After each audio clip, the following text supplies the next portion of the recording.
Hi, I'm Hazel. It's Saturday today, which makes it time to sit down and catch up on the WoW news of the week, what I have been up to, and answer some of your questions. This week, we finally got a release date for Dragonflight. It's going to be launching on November the 28th at 3 p.m. Pacific. Here is a lovely graphic that Blizzard put out, putting out the global release time. Everybody will get access to Dragonflight at the same time. You can look on the map and find out what time it will be for you. So mark your calendars or request your time off if you do that sort of thing. It is worth noting that at this point, we do not yet have a confirmed date for pre-patch. There's lots of spicy rumors. You can make a pretty good guess based on the release date, but Blizzard has not come out and committed to a pre-patch date yet. So there's that. It's a little curious with the announcement launched, but I'm assuming that we'll get a pre-patch date soon because that includes like some deadlines that they've told us about. A lot of people would like to know when they can expect Season 4 to end, for example. Related to the mystery pre-patch date and coming soon, they've also announced that they are doing a experience bonus running up to pre-patch. So Winds of Wisdom is coming back. There will be a big 50% experience buff starting the week of October 4th with your region's weekly reset, and lasting until Evokers come out, quote, during the pre-patch. They don't say with the launch of pre-patch, they say during the pre-patch, which is kind of interesting. They are bringing the buff back so that people can level characters to 60 in preparation for Dragonflight. Although I, at least personally, would certainly prefer to level after the pre-patch comes out with the new talents. Perhaps that's just me. Also in pre-patch, Chromie time is going to go all the way to 60, whereas currently you still have to do Shadowlands in order to level 50 to 60, although it will certainly go much faster with Winds of Wisdom.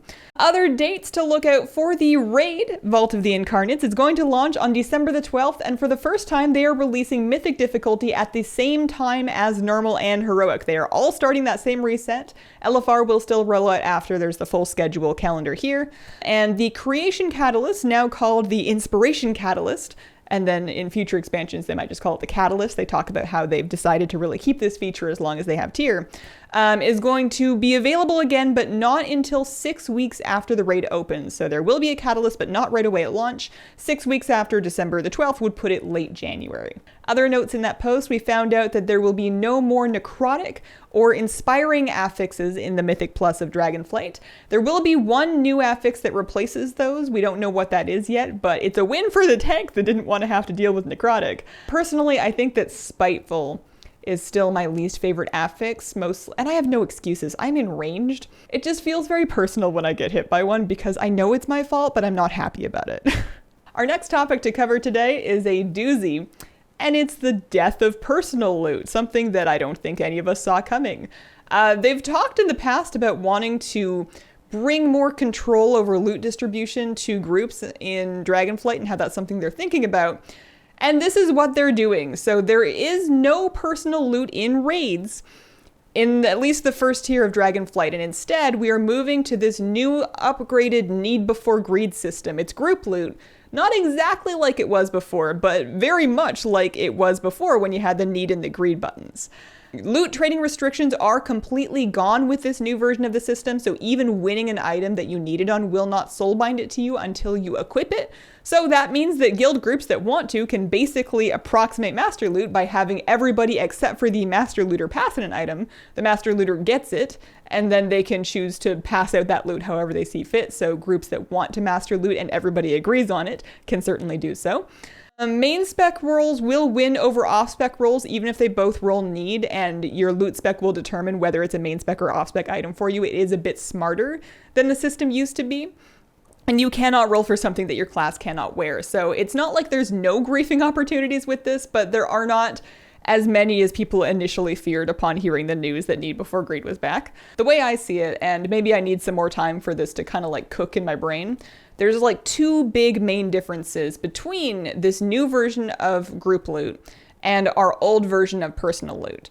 The first thing being that it is more visually clear and transparent who you are rolling against, whereas in personal loot, the game would decide to give loot to a couple of people. It could give somebody else in the group an item that you needed as an upgrade, even though it's only transmog for them. And they could have kept it and not given it to you. And that's a situation that has happened before in personal loot and could continue to happen in group loot. There's still that situation that other people in the group might win your loot, but it's a little bit more friction inducing chaos inducing perhaps, when you can see in the chat who is rolling against you for an item, and then you can like go inspect them and be like, hey, I needed that more, but you know, you gotta work that out amongst yourselves. The other big difference between personal loot and group loot, aside from the transparency of it and the problems that might cause, is that they generate loot differently. So personal loot would generate loot for the raid based on who was in the raid. So it would create items that people in the raid could use. And it would create different amounts of different types of items depending on the group comp that was present. So that led to things like armor type stacking, where a raid would bring a group of nothing but plates so that they would generate a ton of extra plate loot and funnel it to people that specifically needed it. It wasn't like a super widespread practice, but it was definitely something that happened, especially in top-end guilds that were gearing up. By comparison, this new version of group loot just generates loot randomly the same way that it used to back in the day. The boss has a loot table, it's going to drop some stuff off the loot table. It's no guarantee that somebody in the group is going to be able to use the thing, but it also means that if you are the only like clothy in a raid filled with leatherwares, you no longer have to fight pretty low odds of having the cloth piece drop, as all the leatherwares like trade each other all of their stuff, because there's equal chances of everything off the loot table being dropped. This is both a good and a bad thing. A lot of people are rightfully concerned about the scenario where something drops that nobody needs. That certainly is going to happen. It's something that has happened in the past, and generally speaking, somebody either disenchants it or vendors it. I suppose maybe in the modern day, at least somebody might need it for transmog. You know, the druid can take the agi dagger and learn the appearance or something. But those are the two, I think, major differences, is the transparency in the roles and the social problems that could cause, and the way that the loot is generated. And I think because of that second difference, you cannot have both systems exist at once. A lot of people were suggesting, why don't you just leave personal loot for pugs and then have group loot be an option for raids? But as long as they're generating loot differently, I think that having both systems exist as an option isn't going to work, because one of them is just going to end up being more efficient, and then the other one is kind of dead, and the people that might have preferred it are just totally out of luck. I think that this new loot system is an experiment that has a lot of capacity to cause problems, but loot has always kind of caused problems. There are years and years and years of feedback of people being really unhappy with personal loot.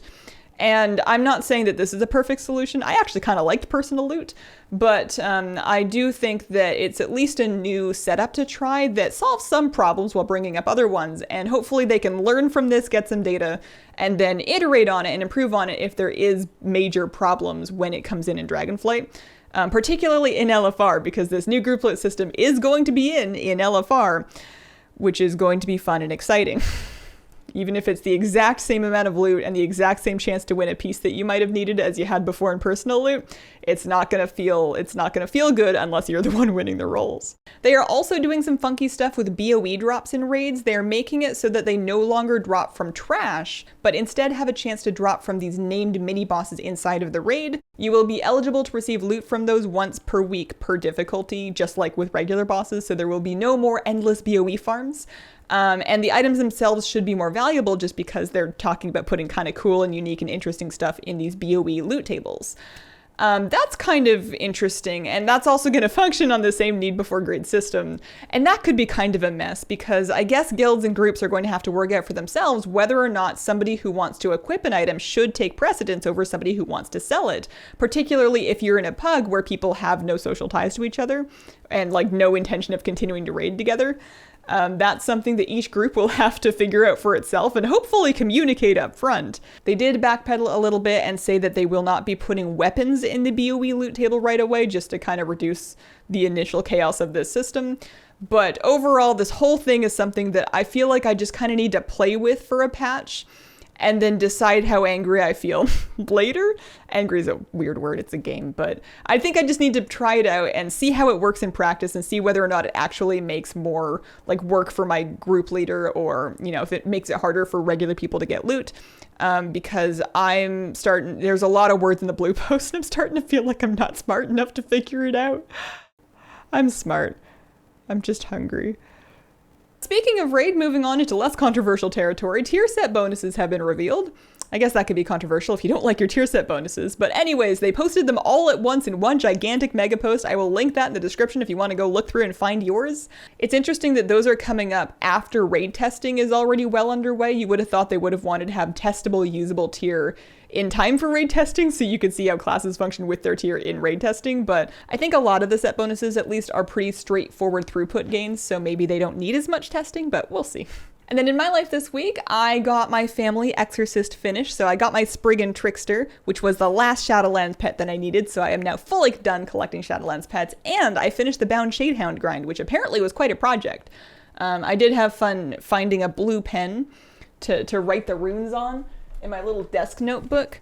I find myself increasingly living as though I'm in 2009 when I had a desk notebook that I would fill with that kind of thing. Here, you want to see my picture? Anyways, that was fun. And then also, I'm starting to get kind of excited about Dragonflight now that the release date is here. I feel like that made it feel more real in my head, and you know it's real when you're starting to think about your expansion launch grocery list. I'm not the only person that does that. You gotta have some easy but also like nourishing meal options on hand. I am hungry.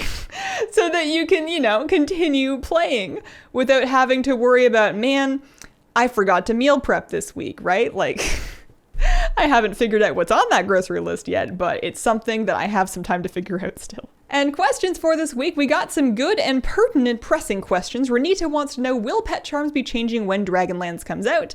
And I've answered this before, but I wanted to give an update because it's kind of a thing I'm keeping an eye on. And at this point, no, pet charms are not changing, or at the least they have not changed yet. That always still could change because beta, but at this point, it would be a weird, rough thing for them to mess with, so I'd be very surprised if they changed pet charms. And by that, I just mean like doing anything to convert polished pet charms or make a new pet charm currency. The way it stands on beta is that polished pet charms are being left alone. They are used as currency to buy new things in Dragonflight, and they are still available from previous sources all the way back to BFA. You can go find like BFA Pet Battle World quests on the Dragonflight beta, and they will still continue to offer polished pet charms. So I'm not expecting that to change at this point. If it does, I will talk about it, but I would be pretty surprised. It would be a weird thing to do now. Then Sebo Nivlak wants to know, I recall hearing that gray and white item transmog was coming in Dragonflight, but I haven't heard anything since the announcement. Is it up and running on beta, or has it gone the way of the dodo? So you're not hallucinating. That was totally a thing. And it is not up and running on beta, and I would very much like to know what's up with that. They said back in the day that gray and white items becoming moggable would become available with or before Dragonflight launch. And at this moment on the Dragonflight beta, you can take a white piece of armor and you can try and mog it and you can't. And you mouse over the tooltip and it'll be like, yo, you can't mog that. And I just want to know, what's up. Like, are they still planning it? Was it a technical hurdle? Is it going to be in a later patch? Is it going to be a never thing? It's just funny to me because, well, it's funny to me because I wasn't one of the people doing this, but a lot of people spent a lot of gold and a lot of bank space collecting and organizing all of these white and gray items with the anticipation that they would become transmoggable and therefore sellable for value. And what if it just didn't happen? I guess you never know, but it was one of those rare times when they came out and said something that they sounded pretty sure about, and now it's just nowhere to be found. So I guess we'll see, but it's not looking promising for Dragonflight. And then Skysh asks, will the 3 portals in Oribos to the old dungeon still be present in Dragonflight? The convenience to Karazhan, Mechagon, Draenor would be real nice for mount farming. I'm sorry to disappoint you, but they are gone. The dungeon portal spells that you would get if you timed like an Iron Docks or a Grimrail Depot, or both halves of Mechagon, or both halves of Karazhan. Those, like the Hero's Path portals, will continue to work, but the portals that just sit up in Oribos by the Flightmaster are no longer there. I don't think we expected to keep them because it kind of conflicts with the plus 20 portals. I agree, it would have been really convenient for farming, but sometimes they say no. And then Britt wants to know, what is the draw of waiting until pre-patch to level alts? Is there a specific element that will make it more efficient than working on them now? So in terms of leveling speed, not really. The leveling pace is getting kind of smoothed out in pre-patch, and level 50 to 60 are being added to chromie time, so in theory, it should take roughly the same amount of time to level 1 to 60 in pre-patch as it takes to get from 1 to 50 now, in theory. But we're going to get this Winds of Wisdom 50% experience buff well before pre-patch, and that would make it much faster to level just like ASAP. The reason why I like the idea of waiting and leveling new alts after pre-patch is I find the experience of logging into a high-level character in a new patch where they've obliterated talents like this and given you like these crazy new trees really overwhelming, even with starter builds, and even if everything gets put on your bars automatically, and even if you take like an hour and you sit down in town and you go through your spell book and you find a good spot for everything and you read all the tooltips, I find that experience of being confronted with the whole kit all at once to be bad. I don't like doing that. So I would much prefer to start like a brand new level 1 or maybe level 10 character after the pre-patch and then get those talent points one at a time and kind of mess with going down different paths of the talent tree and try all the different things out, like a little piecemeal bite-sized bit at a time. And leveling alts is a great opportunity to do that. So I'm thinking of maybe doing like an alt-ageddon and just deleting even more alts and then starting new ones basically after pre-patch to kind of help familiarize myself with the way the classes work in Dragonflight, because generally speaking, aside from the 2 that I've tried on beta, which would be Priest and Evoker, I have no idea what the classes are doing anymore. They got a lot of buttons. And that has been my week. Thank you very much for watching. If you have a question for a news video, please pop it in the comments, include the word question to help me find it. I appreciate you guys, and I hope you have a wonderful, wonderful day. Bye. You want to know what my favorite thing about this shirt is? Hang on a second. Reveal. And then... Huh? It glows in the dark! Isn't that cool? Is that not the most like 2004 thing you've ever seen?